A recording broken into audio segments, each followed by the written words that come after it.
Hi friends, welcome to Lakshan's recipe. இன்றைக்கி நம்ம சேனலில் ஃப்ரெஷ் பட்டாணி வச்சு ரெஸ்டாரண்ட் ஸ்டைலில் ஒரு கிரேவி பண்ண போகிறோம். எப்படி செய்கிறதுன்னு பார்க்கலாம் வாங்க. அதுக்கு தேவையான பொருட்கள் பார்த்திங்கன்னா, ஒரு வெங்காயம் சின்னதாக பொடியாக கட் பண்ணி வச்சுருக்கேன்.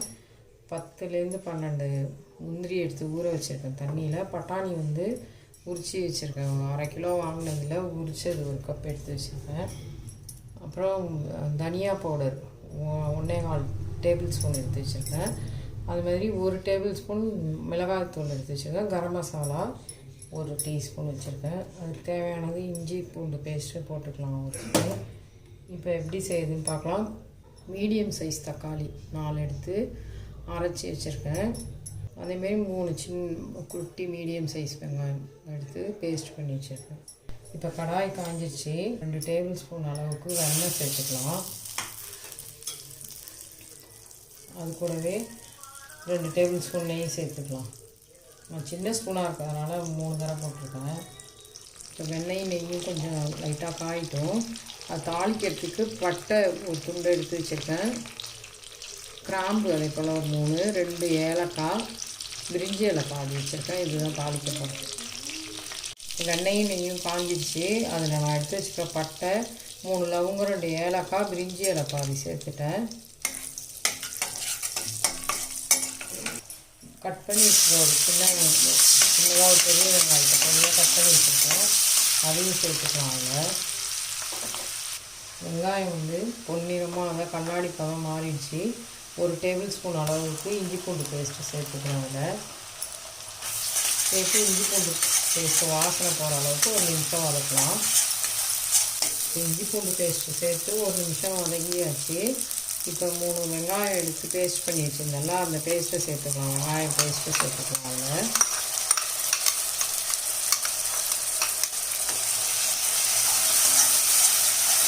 வெங்காயம் பேஸ்ட்டு சேர்த்து நல்லா வதக்கணும். பச்சை வாசனை போகிற அளவுக்கு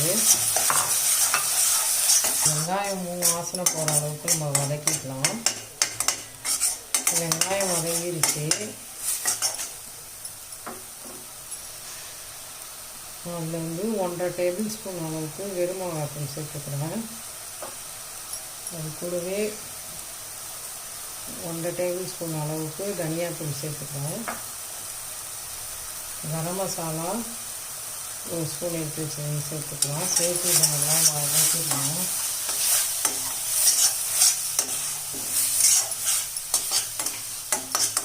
மஞ்சத்தூள் ஒரு 1/2 ஸ்பூன் சேர்த்துக்கலாம். இந்த ஸ்டேஜில்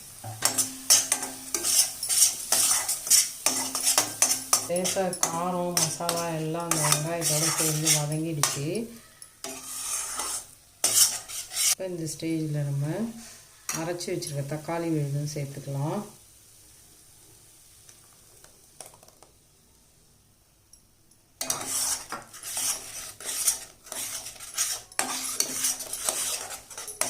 இப்போ இது நல்லா வதங்கி நம்மளுக்கு ட்ரையாகி வரணும். நல்லா அதுக்கப்புறமா நம்ம பட்டாணி சேர்க்கணும். இது நல்லா வதங்கட்டும்.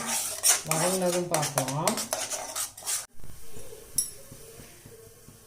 அது கொதிக்கக்குள்ளே தெரிக்குதுன்னு சொல்லி நான் மூடி போட்டு வச்சிட்டேன். இப்போ பாருங்கள், லைட்டாக நம்ம வெண்ணெய் நெய் போட்டு தாளிச்சோம். அதெல்லாம் லைட்டாக மேலே தெரிய ஆரம்பிச்சிருச்சு. இப்போ இந்த ஸ்டேஜில் உப்பு நம்ம சேர்த்துக்கலாம் தேவையான அளவுக்கு.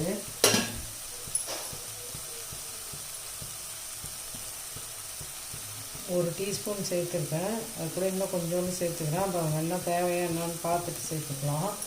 நீங்கள் காரம் தகுந்த மாதிரி போட்டுக்கோங்க. நான் 1 டேபிள் ஸ்பூன் தான் வெறும் மிளகாத்தூள் சேர்த்தேன். கொஞ்சம் லைட்டாக காரம் இல்லாத மாதிரி தெரிஞ்சதுன்ட்டு திரும்ப கொஞ்சோண்டு ஒரு 1/4 ஸ்பூன் அளவுக்கு சேர்த்துட்டாங்க. நீங்கள் அதே பார்த்துட்டு உங்களுக்கு தேவையான அளவுக்கு சேர்த்துக்கோங்க காரம். இதில் நான் பட்டாணியை சேர்த்துக்க போகிறேன்.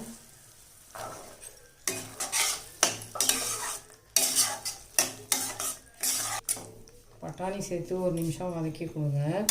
இப்போ இதில் நல்லா சுட தண்ணியை தான் நான் இப்போ அதில் நமக்கு தேவையான கிரேவி எப்படி தேவையோ எந்த அளவுக்கு அந்த அளவுக்கு தகுந்த மாதிரி நான் சுட தண்ணி சேர்த்துக்க போகிறேன்.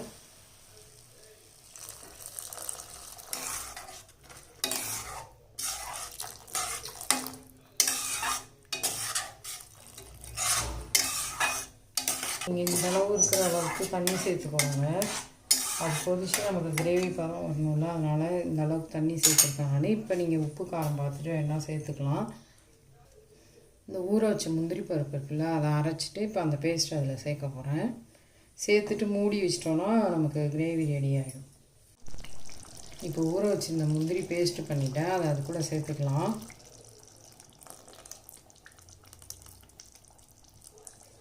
சேர்த்து நல்லா கிளறி கொடுத்துருங்க. கிளறிட்டு சிம்மில் வச்சு மூடி வச்சிடலாம்.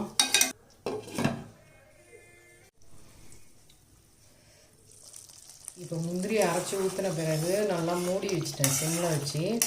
இப்போ இந்தளவுக்கு திக்னஸ் ஆகிருக்காங்க, இந்தளவுக்கு திக்காகிடுது கிரேவி. இப்போ ஆறிச்சுன்னா இன்னும் திக்காகிடும். அவ்வளோதான், நம்மளோட பட்டாணியும் நல்லா வெந்திருக்கு. ஏன்னா ஃப்ரெஷ் பட்டாணின்றதுனால அது வெந்துடும் 5 நிமிஷத்துலையே. இப்போ இந்த ஸ்டேஜில் ஃப்ரெஷ் க்ரீம் இருந்துச்சுன்னா நம்ம அதை சேர்த்துக்கலாம் 2 டேபிள் ஸ்பூன் அளவுக்கு. நான் அந்த ஃப்ரெஷ் க்ரீம் சேர்த்துக்கிறேன் 2 டேபிள் ஸ்பூன் அளவுக்கு. இல்லாட்டி பரவாயில்ல, நம்ம அந்த முந்திரி ஊற்றிருக்கோம்ல, அதுவே ரெஸ்டாரண்ட் ஸ்டைலுக்கு நல்லா டேஸ்ட் வரும். கசூரி மேத்தி 1 ஸ்பூன் வச்சுருக்கேன். இப்போ அதை கசக்கி அதில் சேர்த்துடலாம். அப்படி இல்லாட்டி நீங்கள் கொத்தமல்லி இலை கூட சேர்த்துக்கலாம்.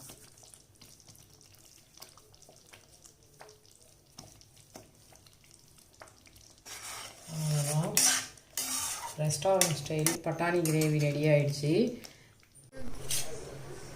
இப்போ பட்டாணி கிரேவி ரெஸ்டாரண்ட் ஸ்டைலில் ரெடி ஆகிடுச்சு. நீங்களும் இதே மாதிரி செஞ்சு வீட்டில் அசத்துங்க.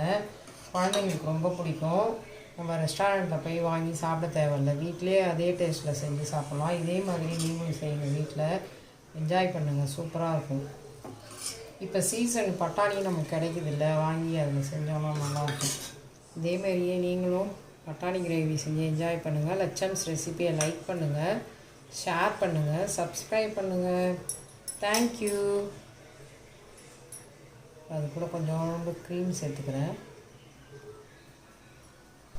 சப்பாத்தியோட இந்த பட்டாணி கிரேவி சூப்பராக இருக்கும். பரோட்டா வடையும் சூப்பராக இருக்கும். நான் இன்றைக்கி சப்பாத்தி தான் எங்கள் வீட்டில், செம்மையாக இருக்கும். நீங்களும் இந்த மாதிரி செஞ்சு அசத்துங்க வீட்டில்.